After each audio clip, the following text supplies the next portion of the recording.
You just got the call. We'd like to offer you the position. You freeze for a second, smile, relief floods in. After all those applications, interviews, and weeks of waiting, it finally happened. Now comes the big moment. How do you respond? Now, most people jump in and accept straight away, but doing so can lead to you leaving literally thousands of dollars on the table. So today I'll show you how to respond like a pro using a 3-step framework to help you negotiate your best possible package without feeling awkward or pushy. And if you stick around to the end, I'll share some additional things you can negotiate on top of the salary alone. Now, as a former agency recruiter, I've sat in the middle of more than my fair share of offer negotiations, and I can tell you, when candidates hear you've got the job, they usually fall into one of two traps.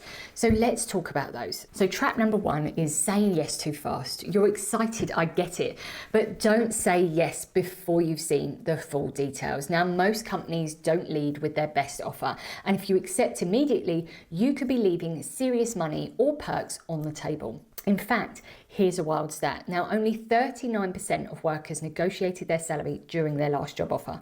But of those who did negotiate, 85% ended up with a better offer. Now, that's a huge win rate. Even a small counter can lead to a bigger starting salary, better benefits, or more flexibility. And once you're in the company, making that adjustment is much harder. So don't rob yourself of that chance. And then trap number two, asking what's the salary right away. Now, on the other end of the spectrum are the folks who go straight to, cool, what does it pay? Now, realistically, this shouldn't come as a major surprise because you should have done 90% of your negotiating upfront and have a good idea of what you're in for. Although recently I had a client who was told they needed to accept first and then they tell her what the salary was. Yes, a pretty bizarre situation, and as you may have guessed, the offer was just as bizarre and a complete waste of time, which my client promptly walked away from. Anyway, if you are tempted to ask this, I know you're trying to be direct, but it can come across as transactional or even a little confrontational, unless your delivery is absolutely spot on and you have a good relationship with the recruiter. Now remember, they typically have to deal with a lot of stereotyping, criticism about ghosting, and the usual recruiter bashing. That is pretty common on LinkedIn. So this is hands down the best part about their job. When they call you with an offer, they're looking for that celebratory moment. And if you simply respond with a blunt, thanks, what's the offer?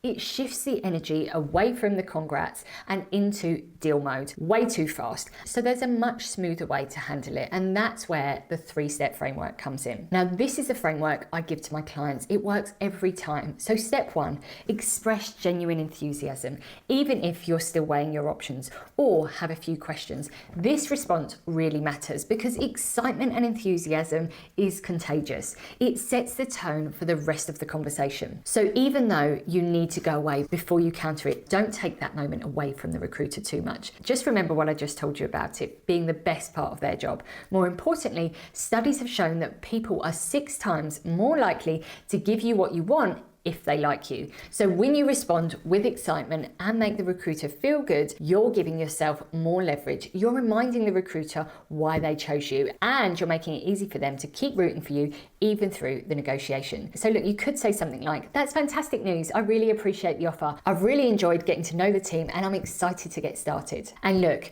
you can always tailor it or add in a few things that stood out to you. Maybe it was the culture, the challenge, the mission, whatever.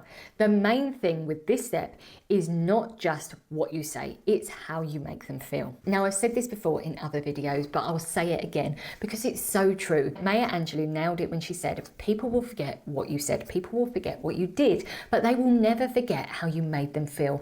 And yes, while they get so much hate, that applies to recruiters too. When they pick up the phone to give you that offer, they're hoping it's going to be a feel-good moment for both of you. You don't want to be the person they have to convince. You want to be the one they can't wait to get started, okay? Now, enough about step one. Let's cover what to do next. Now, step two is to show thoughtful consideration and leverage your value. So now we shift gears from excited candidate to thoughtful decision maker. Now, this is where you ask to review the offer. Say something like, I'd love to take a look at the full package. When could you send over the complete details so I can review everything thoroughly? Now, doing this signals professionalism. It buys you time and it moves the conversation forward without pressure. And if you want a Jedi level move, you could also say, hey, I'd imagine it took a lot of careful consideration to get to this point. So why me? And that question asked with curiosity, not arrogance, often prompts them to sell you to yourself. Effectively, you have them listing the value you bring and why they chose you, which gives you the exact checklist of what to mention when you revert back with your counter. Now, I always suggest to do this early on in the interview process in order to establish your value too. Actually, it's one of my top 5 tactics included within my short but effective salary negotiation guide. So if you want to get your hands on that, just comment salary 101 and I'll give you the guide. But look, now you've positioned yourself as someone who's excited, but also someone who's strategic. It's now time to manage expectations. So step 3, set clear next steps. So say something like, once I've received that from you, I'd like to take 24 to 48 hours to review everything. Would it be all right to get back to, give them a specific date at the latest. Now this gives you a clean window to review, plan, and if needed, strategically negotiate. Now this accomplishes 3 really important things. It sets expectations, it gives you space to think, and it shows respect for their process and yours. And that's how pros do it. And if you're concerned you're going to risk anything, let me tell you something most people overlook. By the time a company makes you an offer, they've already invested a lot into you. Think about it. They've screened dozens of applicants, run multiple interviews, debriefed and compared notes, possibly even pitched you to senior management. At this point, they want you. This is good news because it means you have leverage, particularly if you ask that Jedi level question I suggested. Take it from me. They're hoping you'll say yes, and ideally they want to avoid going back to the drawing board. So if you take a day, 2 days, even 3 days to review and then ask for a slight adjustment, you're not being difficult. You're just being diligent. It's exactly what they'd want you to do if working with clients on their behalf. Look, let me give you an analogy. Imagine you're buying a car. You walk into the dealership, find the perfect one, and the salesperson says, here's the price. Do you just hand over your card?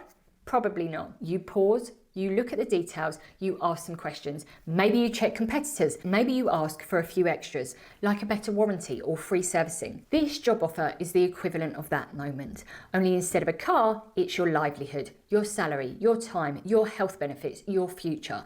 So I know you might be sick and tired of job searching, but don't drop the ball so close to the line. Now, one of my clients, Andre, followed this exact framework. He thanked the recruiter, asked for the full offer, took 2 days to review it, and came back with a few questions. Not even any demands, just questions. And without batting an eyelid, the employer offered him a $12,000 bump, remote flexibility, and a slightly adjusted job title that positioned him better for future roles. Now, none of that would have happened if he'd have just said, cool, I'll take it on day 1. So look, let's recap. When you hear the words, we'd like to offer you the position, don't rush. Follow these 3 simple steps. Show real enthusiasm, ask to review the full offer, and set a response deadline. And look, salary is just one part of the conversation. Sometimes what makes a job actually work for your life is all the other stuff. So if the salary isn't quite where you want it, or even if it is, consider what else you might need to thrive in this role. So as promised at the start of the video, here are 10 things you can negotiate beyond base salary. So let's break them down. Extra holidays. So whether it's time with the family, travel, or just avoiding burnout, those extra days off can make a big difference to your well-being. Guaranteed severance package. It's not the most fun topic, but knowing you'd have a financial cushion if things change unexpectedly can give you real peace of mind. And then a sign-on bonus. If you're making a leap, relocating, or leaving behind another opportunity, a sign-on bonus can help bridge that transition. Start date. So if you need a little time to wrap up your current role or take a breather before diving in, negotiating your start date gives you space to reset. Flexible working. Now this could mean remote days, flexible hours, or a hybrid setup. It's often the key to better work-life balance. Transportation reimbursements. Now if the commute is going to cost you, see if there's budget to help with parking, train fares, or mileage. Professional development.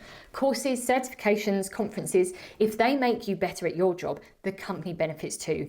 Ask them to invest in your growth. Commission percentage. Now, if your role includes performance incentives, even a small increase in commission structure can lead to significant gains over time. Equity compensation. For startups or fast-growing companies, equity can become a huge part of your overall wealth, so don't overlook it. Your job title. A well-aligned title can impact how you're perceived internally and externally and open doors for future opportunities. Now, each of these can make a real difference to your financial security, your career progression, or simply your day-to-day happiness at work. So if you've got an offer coming up or you just want to be ready for when it does, keep this list and this framework handy. Practice it a couple of times so it rolls off your tongue. You don't need to overthink it. Just follow the structure, trust yourself, and remember that they chose you. And if you enjoyed this video, but you're still trying to secure those interviews, you should go check out this video where I go into detail about how to find the hiring manager and bypass the ATS. It's hands down the best way to secure more interviews. So I'll see you there.